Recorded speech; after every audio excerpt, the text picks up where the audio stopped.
The murder of a U.S. Marine Corps Lance Corporal.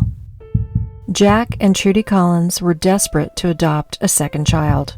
An adoption agency called the couple in 1964 and said they had a 1-year-old little girl they might be interested in meeting.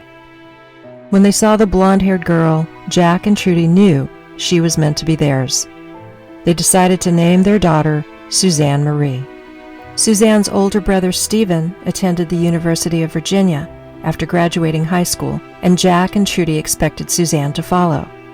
When Suzanne told her parents she wanted to be a Marine one day before graduating high school in 1984, they were shocked.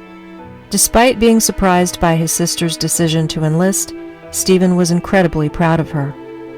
A concerned father, Jack wondered if the military was the right choice for his daughter. Because Suzanne didn't make the best grades in school, college wasn't an option.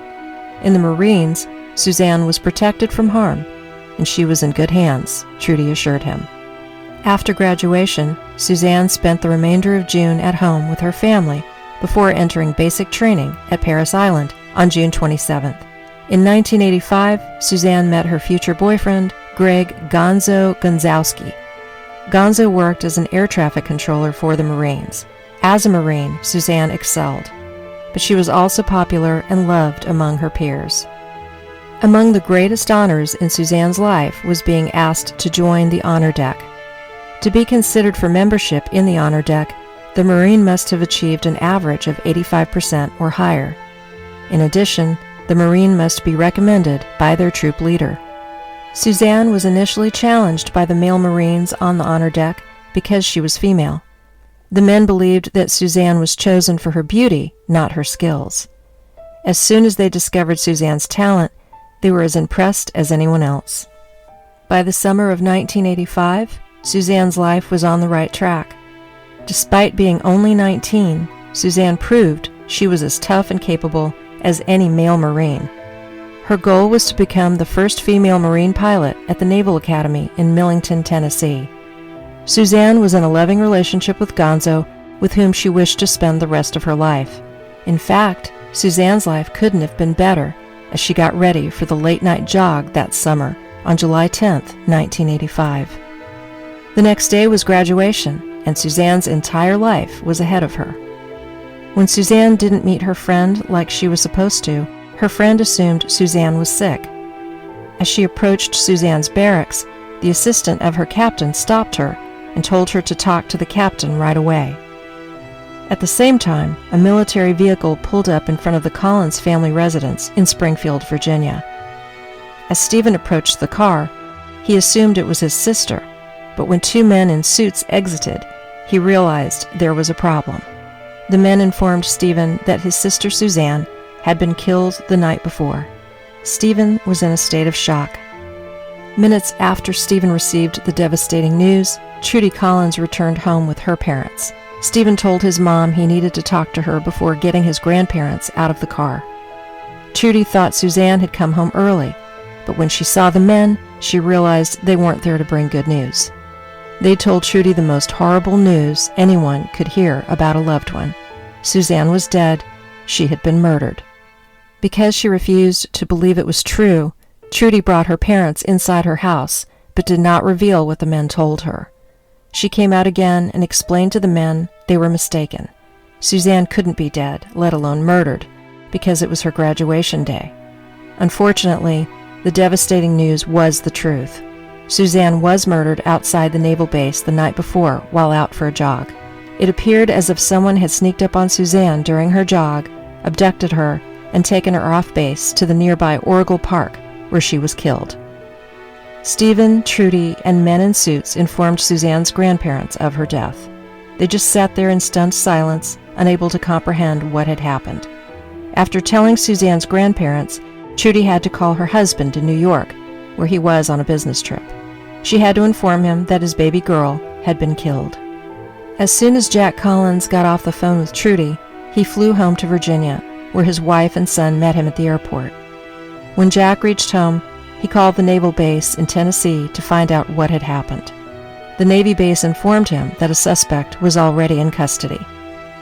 On July 11, 1985, Sedley Alley's wife, a Navy officer, was invited to a Tupperware party while he stayed at home drinking. During the day, Sedley drank several beers and a fifth of wine and began running out of alcohol by 9 p.m. Sedley decided he needed more liquor, so he drove his station wagon to the mini-mart down the road. In the distance, Sedley saw a woman wearing a red t-shirt jogging and became interested in her. He followed the woman in his station wagon as she jogged back towards the Navy base, slowly creeping closer until he struck her with his station wagon. Shortly before this happened, Suzanne was observed returning to the naval base by 2 Marines who were out jogging at the same time. A station wagon was parked on the side of the road just a few yards away. Suddenly, the vehicle started, swerved, and made a U-turn, driving in the direction Suzanne was heading. A few minutes after the station wagon passed the Marines, they heard a scream coming from the direction the swerving car headed. The Marines turned around and headed towards the sound, remembering the female jogger. After they had lost sight of the station wagon, they returned to the security gate of the naval base and told the guard what they had seen. The security guards called in a report of the screams and also said they saw the station wagon that the Marines reported. Moments earlier, it had left the naval base. The driver had his arm around the female passenger in the front seat. A "Be on the lookout" was issued for the brown station wagon. A Shelby County deputy sheriff discovered a vehicle matching the "Be on the lookout" description near Oracle Park around midnight on July 12th. Sedley Alley sat behind the wheel, sweating profusely. The deputy was suspicious when Sedley said he had been out for a jog. Even though Sedley was sweating, it wasn't enough if he had been jogging on a humid July night. Under suspicion of abduction, Sedley was brought back to the naval base. Due to the lack of evidence indicating Sedley's involvement, investigators at the naval base decided to release Sedley. Investigators asked the 2 Marines to come back and identify Sedley's car. The Marines positively identified Sedley's station wagon as the one following the jogger. Sedley's car and the car they saw had Kentucky license plates and a loud, obnoxious muffler. Suzanne's best friend called at 5 a.m. to report her missing. After a few hours, the investigation into the abduction started again.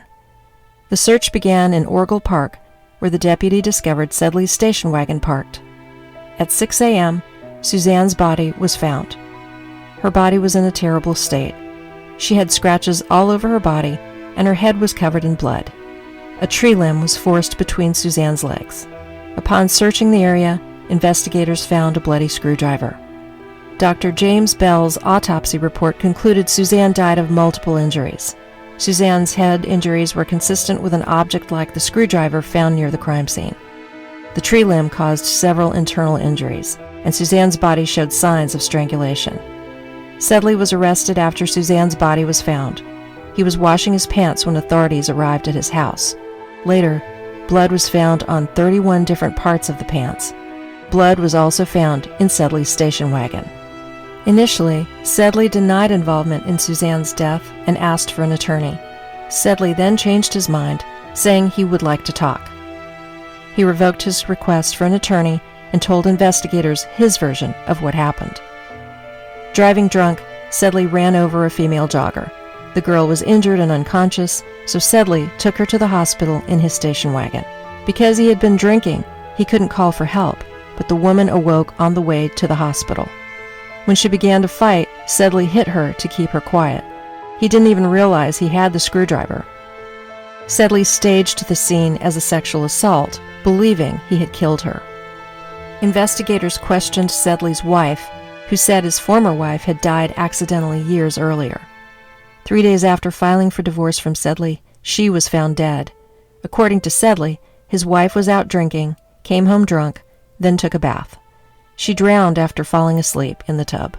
Sedley's wife, however, had bruises all over her body, and her neck displayed signs of strangulation. In 1987, Sedley Alley's trial began. Sedley's defense attorneys argued he had multiple personalities. According to a doctor who examined Sedley, he had 2 other identities. The prosecution produced letters Sedley wrote to his wife in prison about faking his insanity defense to counter his claim of insanity. The jury found Sedley guilty on all charges. Despite numerous appeals, his sentence stood. Sedley was executed in Nashville's River Bend Maximum Security Institution on June 26, 2006. Sedley acknowledged his 2 children as he prepared to die by lethal injection. The pastor who ate Sedley's last meal with him also said goodbye. His final meal included 6 Hot Pockets, ice cream, oatmeal cookies, and milk. He was pronounced dead at 2:12 a.m. During his appeals, Sedley requested DNA testing from evidence found at the crime scene, but it was denied. A DNA test request by Sedley's daughter in 2018 was dismissed again. In 2021, the Innocent Project became involved in Sedley's case, claiming eyewitness accounts were flawed, shoe prints found at the scene weren't Sedley's, and other claims. According to the Innocence Project, several other suspects may be Suzanne's killer. Suspected serial killer Thomas Bruce attended the same aviation courses as Suzanne did before she was murdered. They also say the suspect's description matches that of Suzanne's boyfriend Gonzo, and not Sedley's. The Innocence Project stated that Suzanne's boyfriend believed they were in an exclusive relationship. However, she had plans to move to California to be with a different person. Lance Corporal Suzanne Marie Collins was buried in Arlington National Cemetery with full honors. After Suzanne's brutal murder, both her parents became deeply involved in victim rights organizations. The Suzanne Marie Collins Perpetual Scholarship was established in 1996. So there you have it. Do you think Sedley Alley murdered Lance Corporal Suzanne Marie Collins? Or is it possible the state of Tennessee executed an innocent man? Let us know in the comments below. If you found this video fascinating, make sure to like and subscribe to our channel for more awesome stories. Thanks for watching, and see you soon in the next video.